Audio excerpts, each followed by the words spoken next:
Salut les copains.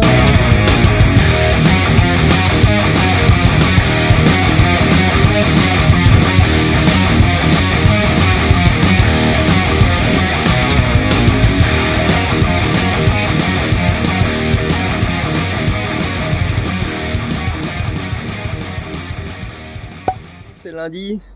Lundi remake poésie, on va faire de la poésie. J'ai pris la grosse meuleuse, le perfo, tout est bon. Vous voyez le haut de la véranda, il y a le bout de mur en trop. Faut qu'on le tourne pour que le couvreur vienne mettre un petit morceau de voliche à la place du mur et qu'il puisse pour qu'il puisse venir mettre la couverture à cet endroit-là et pouvoir continuer la gouttière qui est en place. Bon, bien sûr, on va la changer aussi.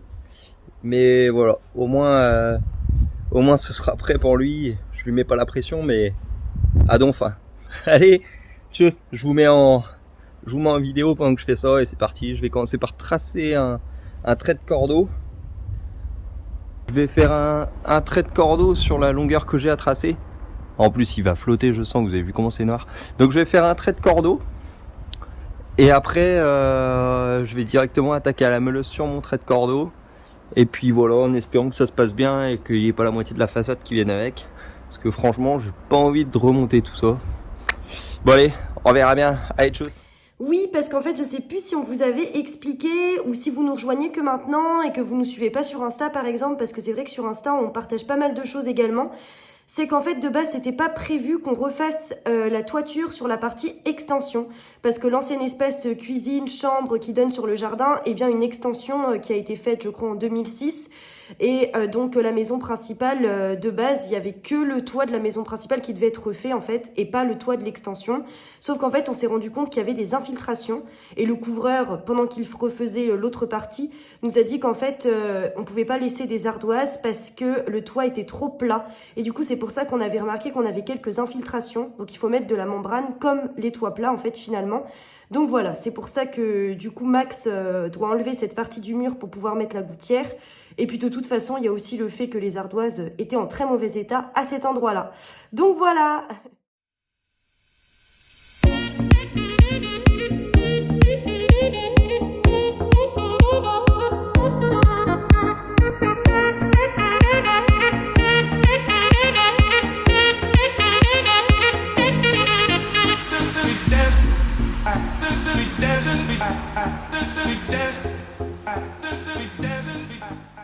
Bon, du coup, vous voyez là, j'ai fait mon trait. Du coup, là, ouais, je disais, là, j'ai fait mon trait.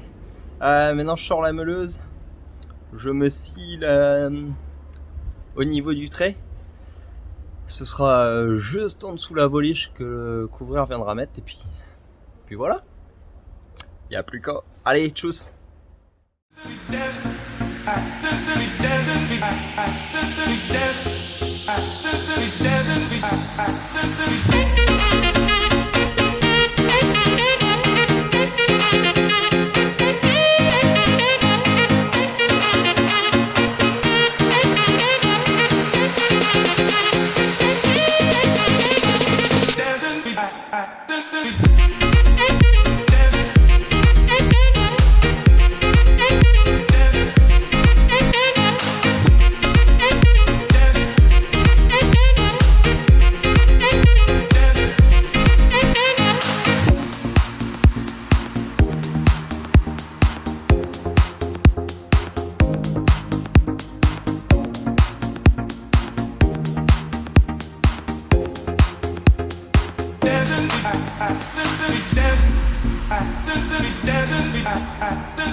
Bon, ça y est.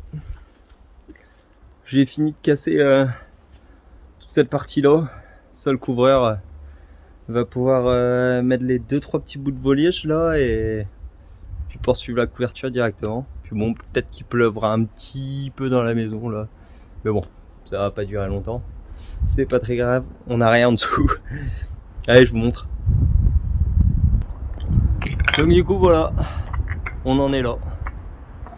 On en est là, on en est là, on en est là. Et puis, passion gravat.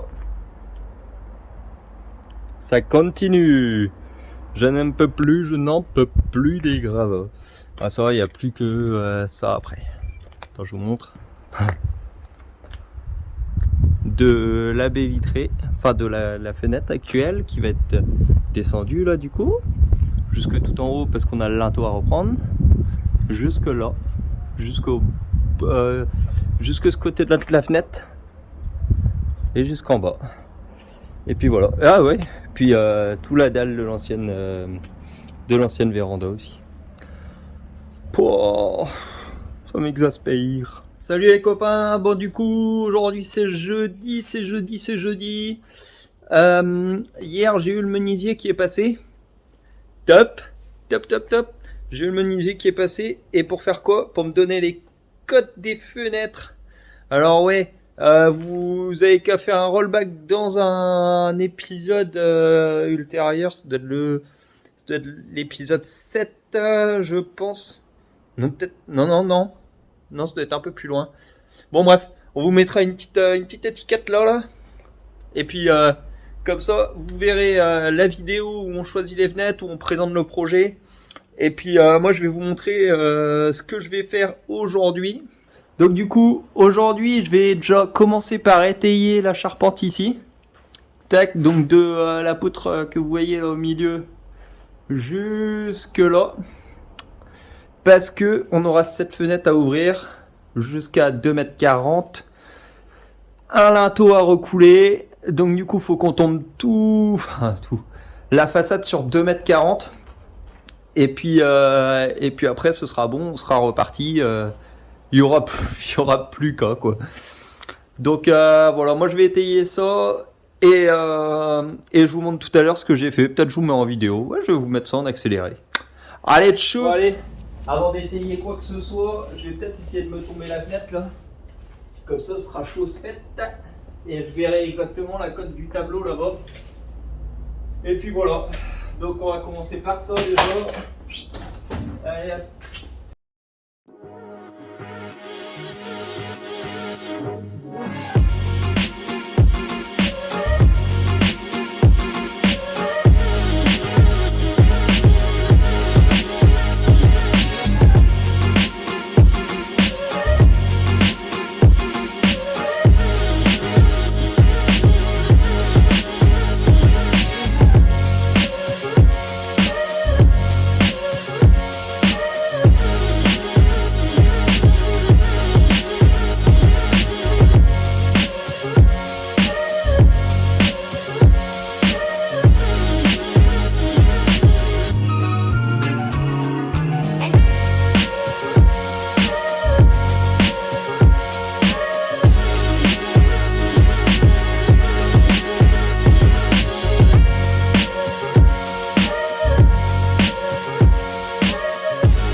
Voilà, j'ai pris un coup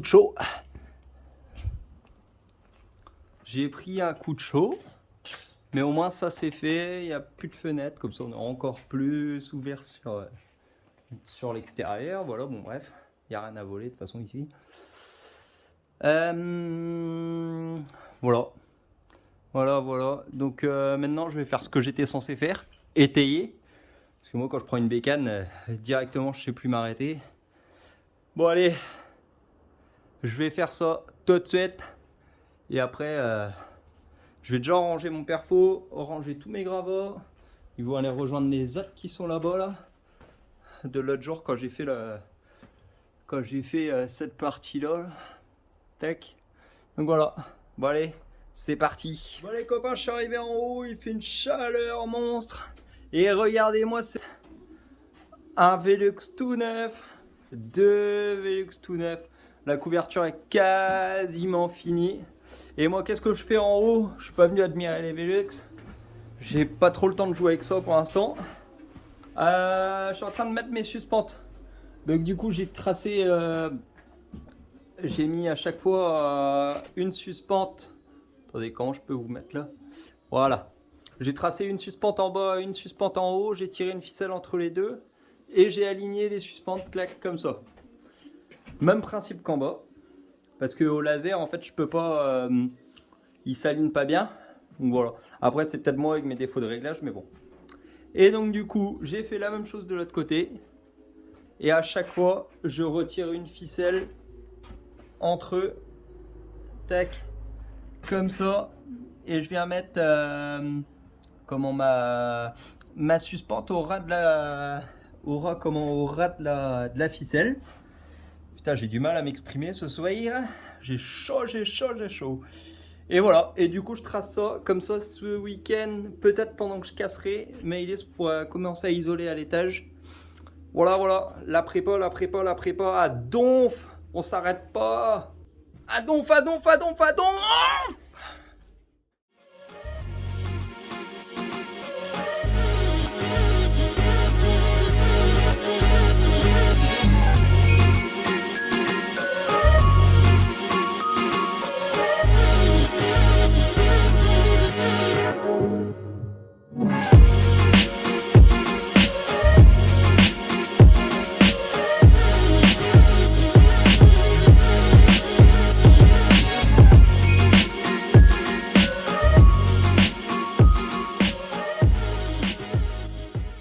Fait chaud.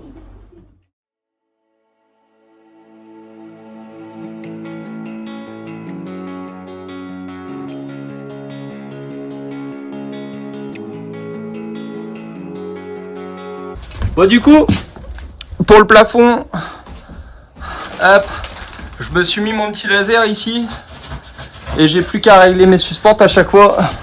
Hop, comme ça, tac, vous voyez rien, c'est normal. Comme ça, pour arriver au bon endroit. Hop, voilà. J'ai plus qu'à faire ça. Et puis c'est parti. Allez, chose.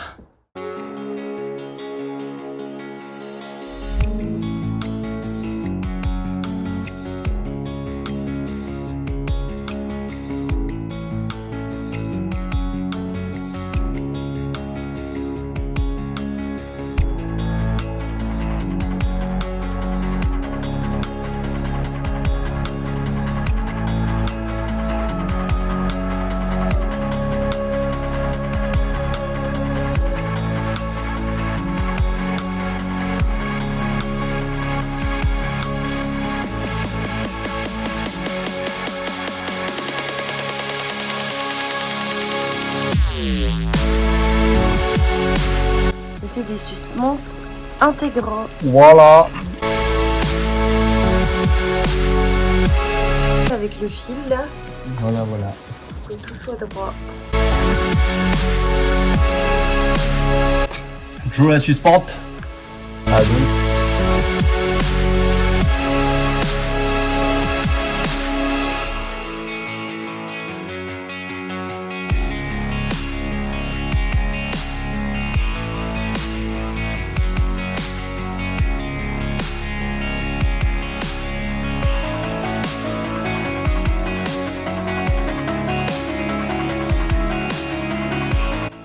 Comme ça après, on peut mettre l'isole partout. Parce que là on s'est un petit peu foiré sur les dimensions, je comprends rien du tout de ce qu'on a fait. Donc on va se poser un peu pour mieux comprendre. Ouais, de toute façon, il sera bientôt l'heure de manger, je pense. Et une ligne de plus. Et voilà. Reste plus que 2 lignes. Je vous avoue, au début c'est marrant à faire. À la fin.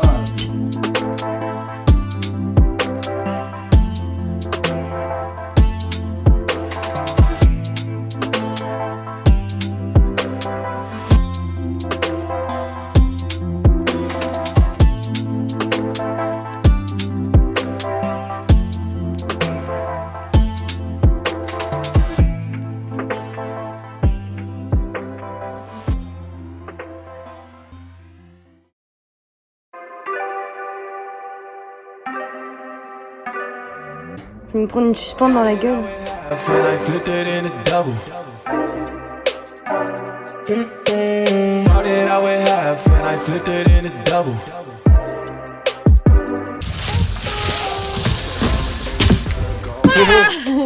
Alors je marque, elle a pleuré en mettant des suspentes parce qu'on n'arrive pas à visser. J'arrive pas à visser. Trop bien. J'arrive pas.